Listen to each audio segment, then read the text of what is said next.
Today's episode is brought to you by our listeners and supporters over on our Buy Me a Coffee page. Thank you to all who support the show by giving our show a listen, leaving a review or comment, following us on our Twitter, or sharing the show with your friends and family. If you want to support the show further, check out our BMAC page for more information. The link will be in the description below. I would also like to take a moment to also make a special shout out to another Finance Freeze content creator, at Your Resume 1. Your Resume 1 is an artist who is currently working on a Finance Freeze fan project known as Michael Phoenix AU, a comic detailing a what-if story in the world of Finance of Freddy's, where Michael survived the labyrinth fire in Freddy Fazbear's Pizzeria Simulator. The story is an amazing character study of Michael with a fascinating take on the lore and characters, as well as an amazing art style that fits right in the world of FNAF. If you want more stories set in the FNAF universe, or are a fan of William Afton, I highly recommend checking it out. A link to his Twitter account can be found in the description of this episode. Be sure to check him out and let him know that I sent my regards. And now, on to the show.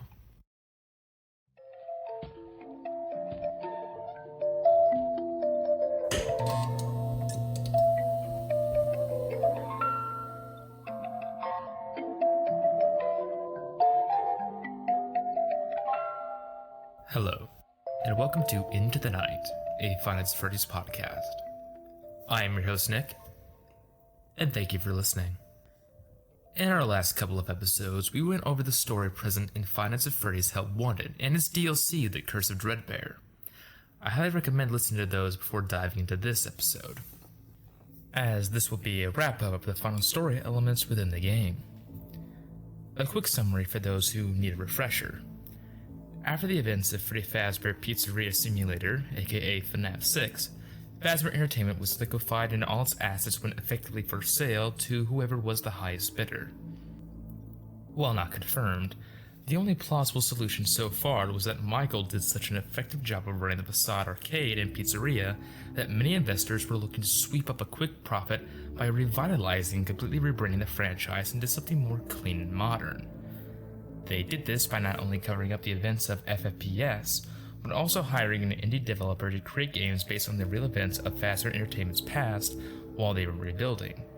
Fazbear Entertainment later claimed defamation, but this was part of a complex plan to bring the company back into the public spotlight, and in a way that made them look morally right as a family-friendly company rebuilding from hard times, being subjugated to unjust online harassment from a rogue indie developer.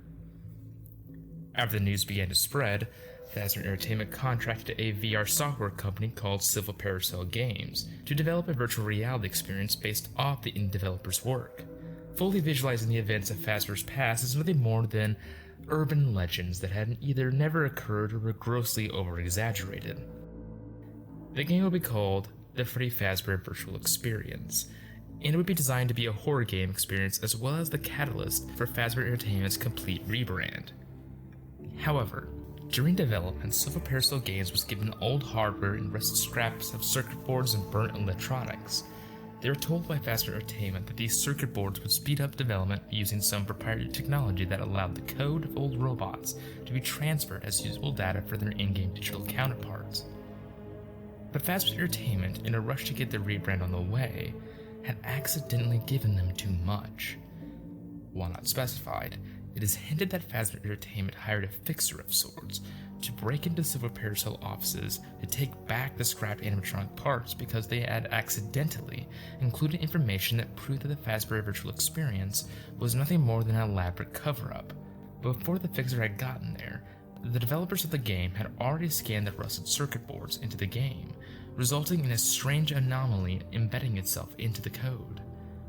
Fazbear Entertainment had accidentally given them the circuit boards of the Spring Bonnie animatronic suit, the same suit that William Afton inhabited, which allowed William to transfer his soul into a new form of vessel and return back to life again, turning into the anomaly known as the Glitch Trap, or the Glitch Trap virus.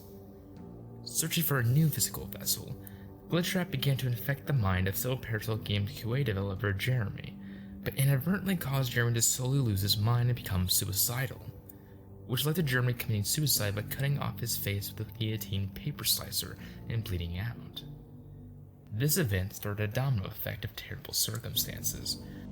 Silver Parasol Games was sued by either Jeremy's family or Workers' Right organization, Fazbear Entertainment bought out the company while they were weak to fully silence them in case they knew too much, and QA testing was transferred over to another developer known as Tape Girl. Tape Girl encountered the glitch trap virus and eventually chose to implement her audio diary that she had been recording during development into a small hidden area into the game hub. However, she had unwillingly created a safe space for the virus, as it attached itself to her files and made it impossible for them to be deleted. To fix her error, before Fazbear Entertainment gave the game over to another development team, she ran a fragmentation program over the files, breaking it up, hoping to have eliminated the threat. When the new development team got their hands on the game, their new hire, Vanessa, was given the job of QA testing. She too unwittingly fell victim to the glitch trap virus, eventually leading her to become possessed after following a series of instructions by Tape Girl to supposedly purge it from the software. Unfortunately, those tapes seemed to have been a fake audio manifestation created by Glitchtrap to lure her into doing what it wanted, as it now had acquired a physical vessel to hide within in the outside world. Vanessa, now becoming a reluctant follower of the virus, became obsessed and begins crafting her own destiny in the shape of William Afton's. She planned on showing him what she had in store by showcasing a prototype of her new rabbit mask she will be wearing as she takes over his mantle as the new serial stalker of Freddy Fazbear's Pizza. So tonight, we're going to go over some smaller aspects of the lore that we may have skipped over, but I still find intriguing or interesting within Help Wanted. So, just like the previous wrap-up episodes, this one is going to be a more relaxed and laid-back episode, as we enjoy exploring the FNAF universe. So, grab a cup of your favorite Faz Cola, kick your legs up on your desk, and ensure you are fully relaxed. This is episode 18, Just a Glitch.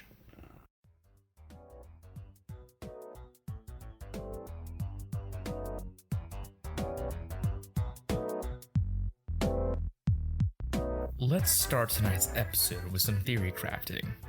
What big question that you may have had about Help Wanted is probably the crucial element of its story. How did William Afton come back again?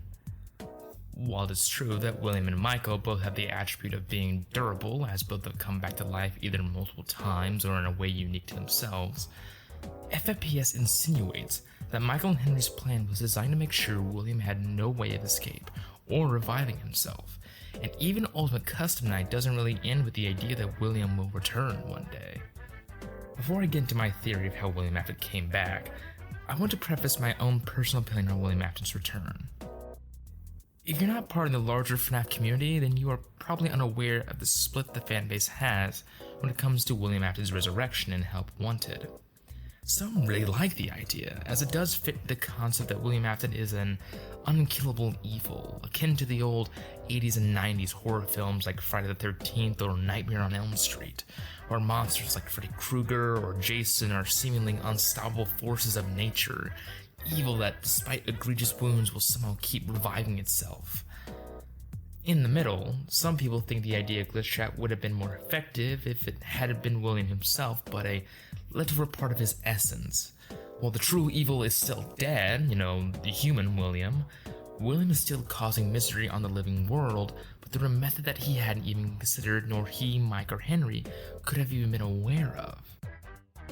Others, however, grown tired of William Afton as the series' main antagonist, as the main villain for over the majority of the franchise, as well as the conclusion of FFPS being a near-perfect send-off for every character that was there.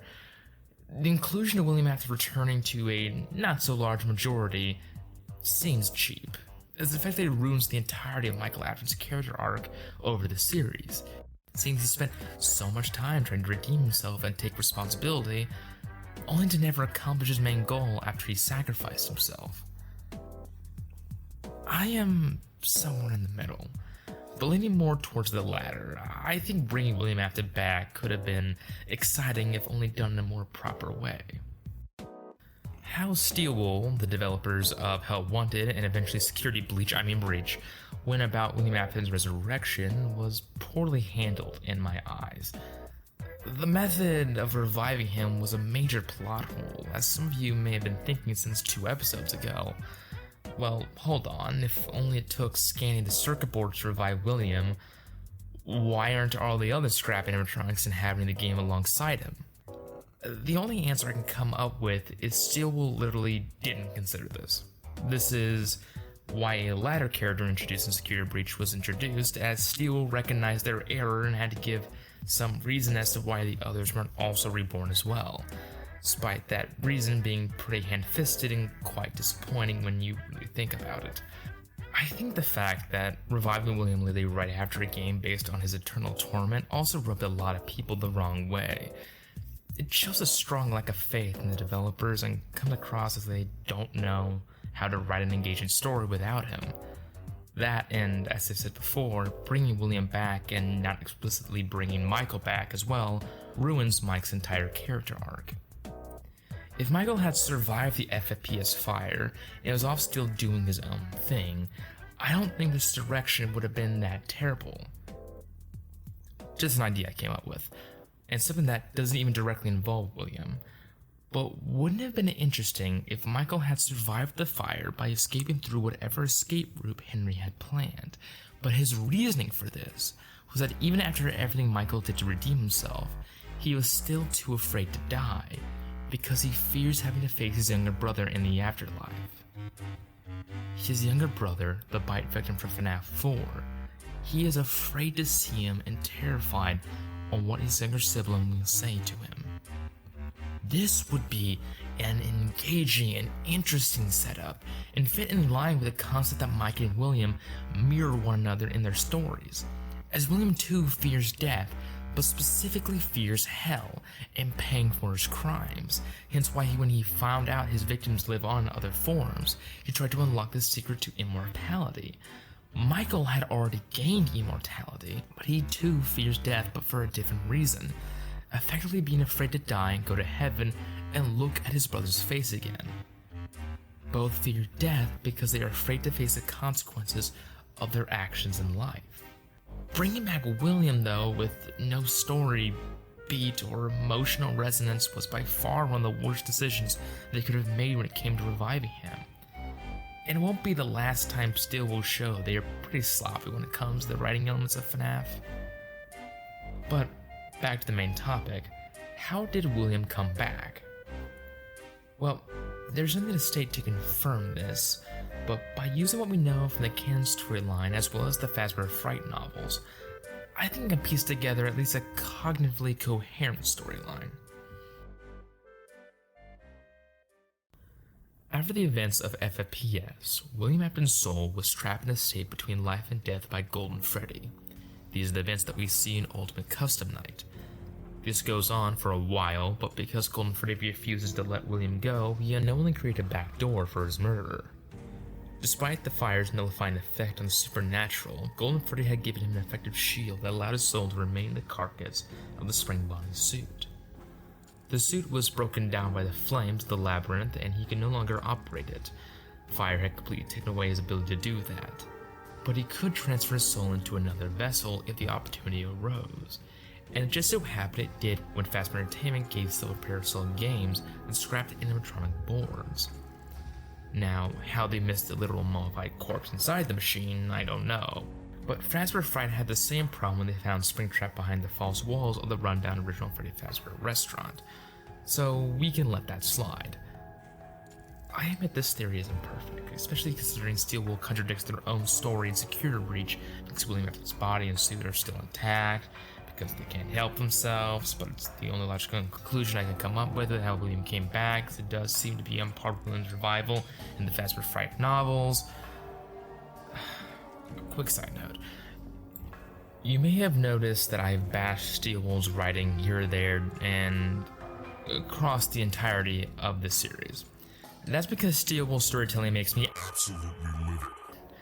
I'll get into more detail about this at the end of tonight's episode, but let it be known that I don't think Steelwool handled their story up to any particular merit when it came to help on its sequel, Security Breach. In layman's terms, Steelwool made poor work when it came to Security Breach, both in gameplay and in a narrative front. But that's for another time. Until then, let's talk before Security Breach. The Freddy Fazbear Virtual Experience was close to market, so I wonder how did that game's release go? No one knew what was going on. One night the game was near completion with DLC almost finished before release, and now half the game was missing. The DLC area was gone, the Fazbear Fright levels were completely missing, and the game was glitching and broken all over the place. No one knew what was going on or how they lost so much data. Vanessa had disappeared, apparently transferred to a new job elsewhere within Fazbear Entertainment, whom themselves were disappointed with the state of the game's release, but were content to make their money back and greenlit it for consumer enjoyment. We have no idea how the public reacted to it, but what we do know is the game was poorly optimized. This version of the game I am referring to is known as the Help Wanted mobile ports. The iOS and Android versions of the games are actually different to those in the base games found on PC or consoles. It is the true release version of the Freddy Fazbear Virtual Experience onto the FNAF world, with the glitches galore. But if one was to interact with one of these glitches, one would find an unusual surprise waiting for them. On the table, where normally during Vanessa's run, a VHS playback device would be resting, instead a game system resided. On the screen, the words Princess Quest can be seen.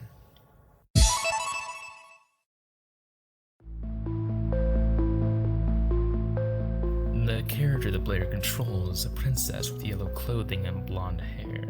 She has no weapons but carries a lantern for light. When she leaves her current room, the player will then end up in a room full of floating rabbit heads that will tag her on sight. Each one sickly black, looking to be made of some ink-like substance. One large green eye taking up the majority of their head. After lighting more torches, the player can now go into the next room and get a key. More black rabbits, now with multiple eyes and legs with large sharp teeth, will block the door and attack if the player character gets too close. After escaping the interior of the castle, she finds herself outside on a rainy day. The princess travels across a cemetery with tombstones similar to the 5 tombstones found in the Curse of Dreadbear DLC. Within the cemetery, the princess can find a chest where she can discover a purple key. She goes back inside the castle where she finds another door with a purple lock infested with black tentacle-like entrails. Going inside, the princess is met with a dark void and an inner dread of meeting a terrible fate. One torch is found in the middle of the room. She lights it. She comes face to face with the glitching purple rabbit monster representing Glitch Trap, surrounding and spreading across the walls of the room. The screen turns to static and more eyes start appearing around the princess. Purple text in the bottom shows an encoded message, which when deciphered reads,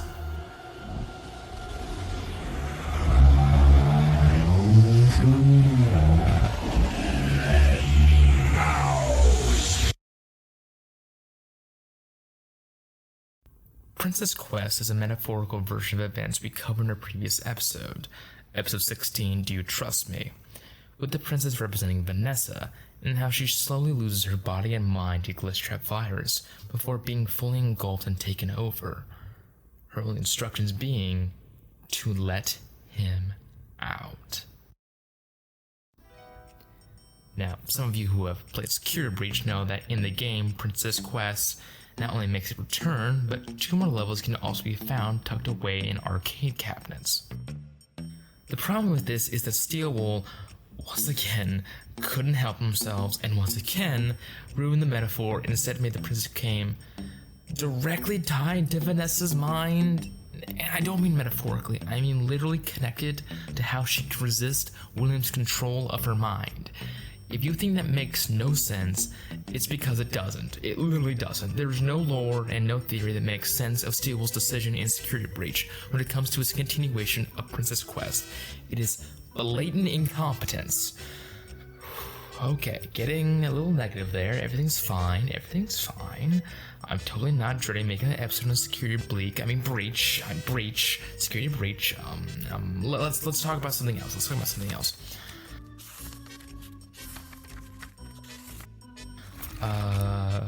Around the Christmas of 2019, FNAF VR updated for the holidays, and included within that update was a small hidden teaser for what Steelwool was working on. Go Going back into Help Wanted, if you play Pizza Party again and make it back into the parking service room at the end of the maze, only this time the back door that was locked is now open. White light can be seen leaking in from an open gap.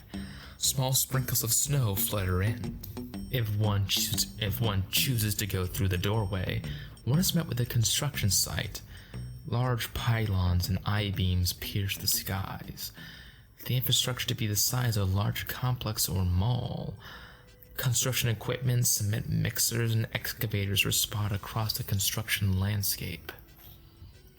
If one turns around, one can spot the mountains of Utah high above them, the moon looking down upon the world. A billboard was precariously placed next to a small collection of trailers. High above it showed a silhouette of Freddy Fazbear with the words, "Coming soon." Recall a few episodes ago, I mentioned briefly how Fazbear Entertainment had been financing and negotiating with Hurricane on the building permits for a large-scale construction project, one that surrounded Freddy Fazbear's Pizza Place, Michael Henry's fake pizzeria, the one where William Afton and all his twisted machinations were torched deep below the surface. But what could be being built there? And where are all the workers currently?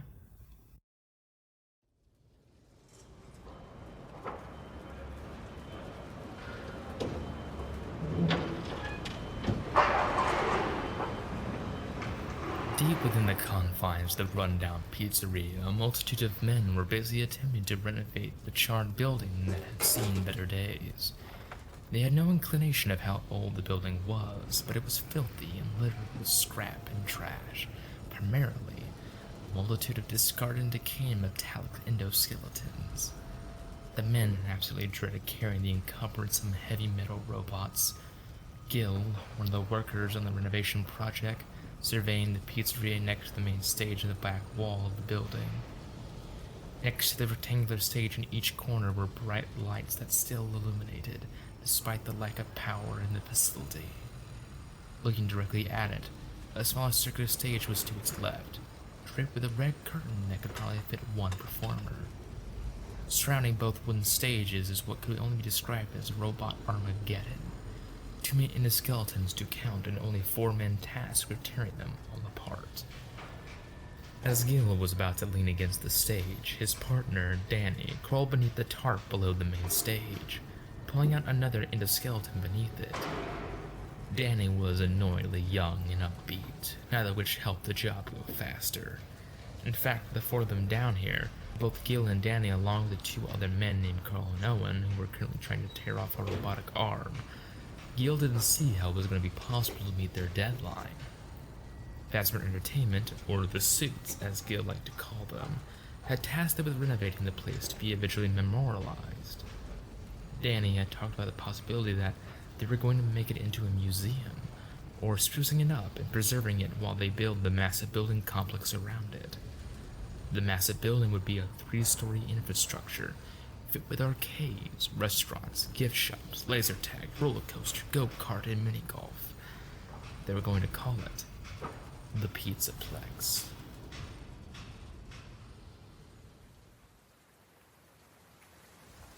Outside the abandoned restaurant, the downpour was heavy and came down so rapidly that vision would become obscured.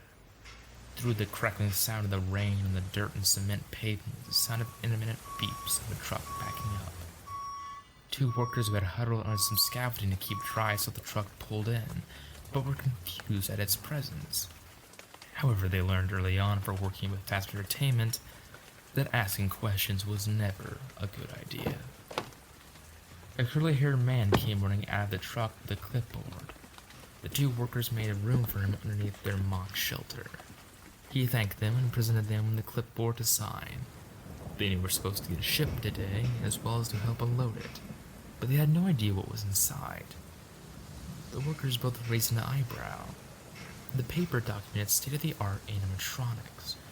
Strange to be getting these before the stage is set up, let alone the walls, the floor, and the ceiling.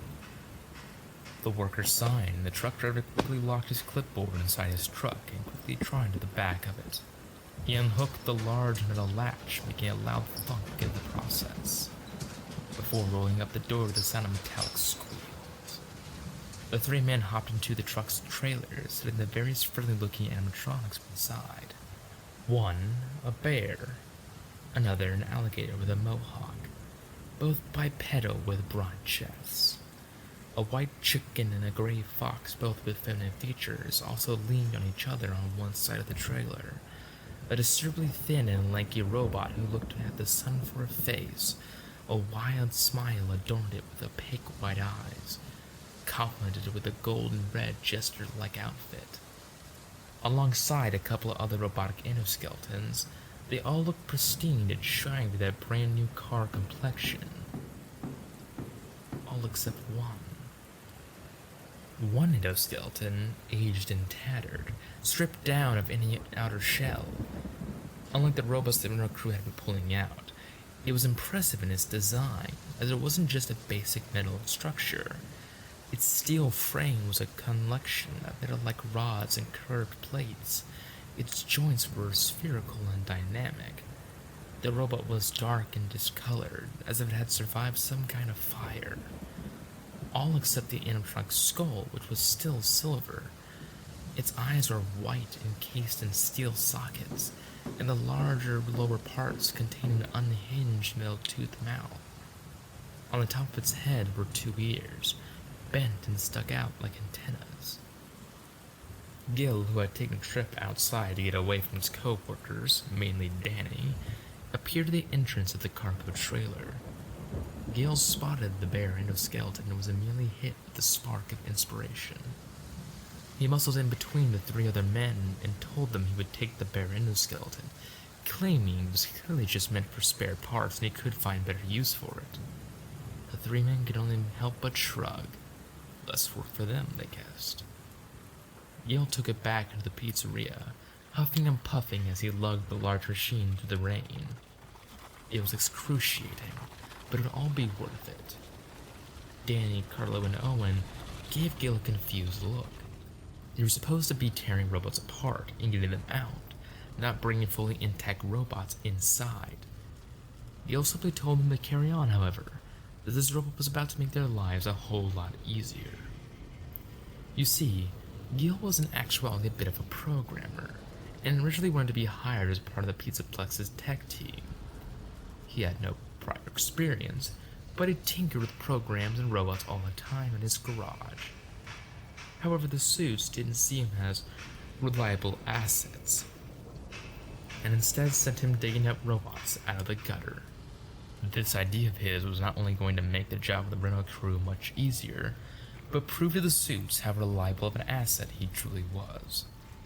He took out his laptop and felt the back of the robot's skull and flipped a switch, opening the robot's mouth slightly. Inside was a jungle of tangled wires and servos, but Gil was eventually able to find a power coupler, connecting it to his computer. After a few moments of scanning code and a few more minutes writing some code of his own, he was able to create a rudimentary cleanup protocol for the robot. Gil disconnected his laptop and closed the robot back up before activating startup protocols. The four Renault crewmen surrounded the robot as its joints began to hiss and the sound of power began to hum from within its chest. Gil looked quite pleased. The other three men goggled or were on the edge of the robot waking. With a rumble and a click, it turned its head towards Gil.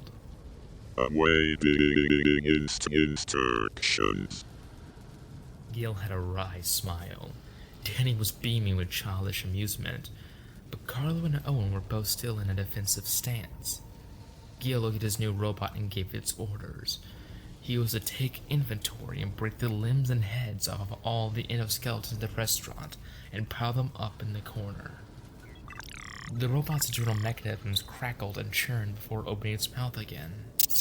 Break off all limbs and heads.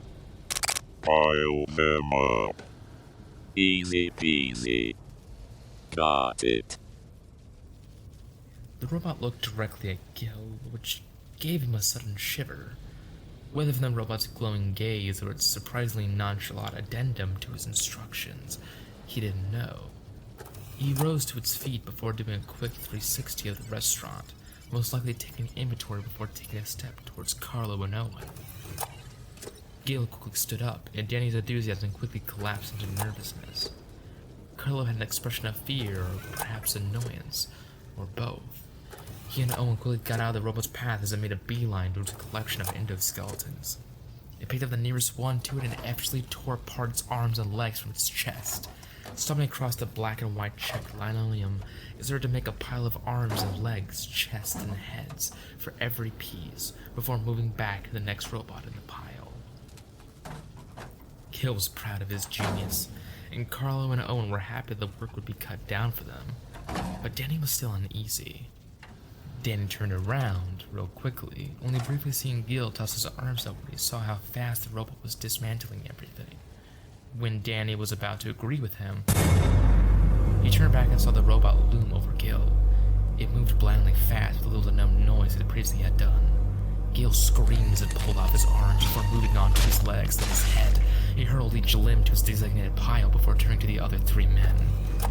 Despite the commotion melting everything so fast, Danny swear the basic skull face was smiling sadistically as he pulled Gil apart. Danny, without hesitance, made a run for it, and heard Carlos scream momentarily before being silenced with a loud sound of bones cracking. The sound of wet blood hit the tiles, and blood sprayed on the brown walls. Another wrenching crunch was heard. Owen pleaded for help from Danny, but Danny kept running. Everything he was taught about being a good person flew into the back of his mind, and survival instincts took over. As they flew into the main dining room, some workers from outside hurried in and claimed that they heard the screaming. Danny told them to run as he dashed past him, but it was too late. The room was filled with the sound of chaos. Metallic clanks, wet-bloody stomps, the sound of bones cracking and popping and snapping, all accompanied by the choir of screaming men. Danny flung the pizzeria's main doors open and saw a few men talking next to a cement truck. He looked at Danny cautiously and baffled as to what was going on. Sammy didn't care to reason, he only cared to live another day. He simply grabbed one of the men by their collars and told them to seal the door. The workers could only barely hear him over the sound of the cement truck, but as Danny kept screaming to seal it, they could begin to hear the sound of the other men screaming from inside. Danny didn't care to see the construction workers heed his warnings. He simply kept running and didn't look back, yelling at them to seal it.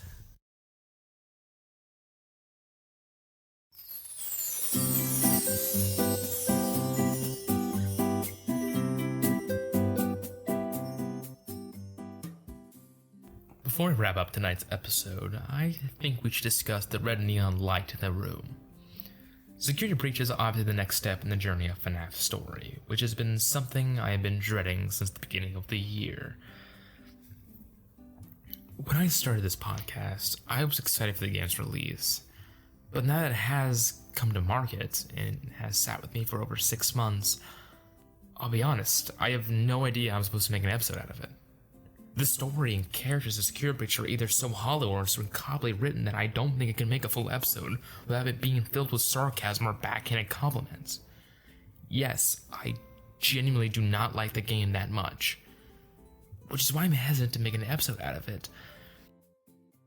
I think one of the reasons why this show has been so successful and why you all seem to love it so much is because how energetic and positive I get out talking and narrating the story of one of my favorite franchises. Now there's this black spot that I don't think I can discuss without pointing towards its apparent flaws. I mean, Security Breach has so many errors, not even just the fact his gameplay released buggy, and still is.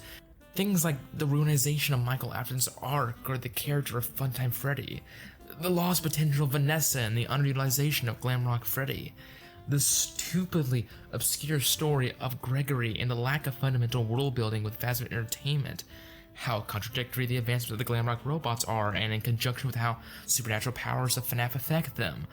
All errors that are impossible to ignore when doing a show like this, where we dissect every aspect of the story to find a deeper meaning. How can I dive into a narrative when its body of work is as wide and deep as a puddle?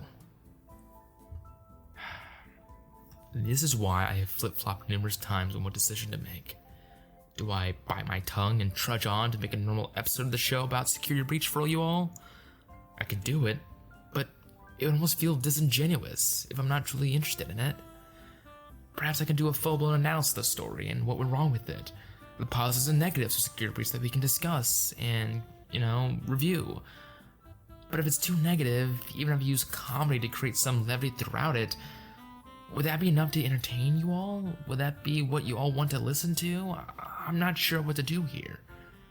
Because of this, I think I decided to put a hold on continuing the story of FNAF until I can make a decision.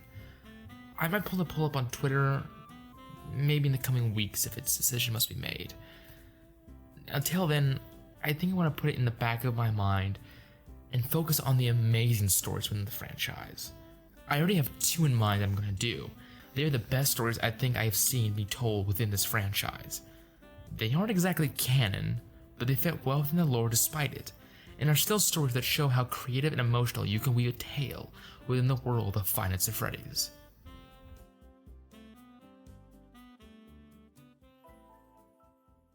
And with that said, I believe that is a perfect stopping point for tonight's episode. Thank you so much for listening. If you'd like to stay updated, please consider subscribing, following, or sharing this podcast. It truly helps us broaden our reach. Consider following us on our Twitter at Fazbear Podcast or supporting us on our Buy Me a Coffee page using the link in the description below. Next episode, we will be winding the clock back a bit for a small-scale story of William Afton's actions and the emotional trauma and anguish he brought on more than just the direct victims of his blade. The story will be focusing on a family of young Susie, one of the victims of the missing children's incident, and how they attempt to live on in a world that took the young innocent Susie away from them. All unbeknownst to them, however, the spirit of young Susie still lingers on around them, only to always be pulled back to the pizzeria when the clock strikes at midnight. It's an amazing and emotional story, and I cannot wait to talk to you guys about it. But until then, I've been your host, Nick, and thank you all for listening. Have a good night.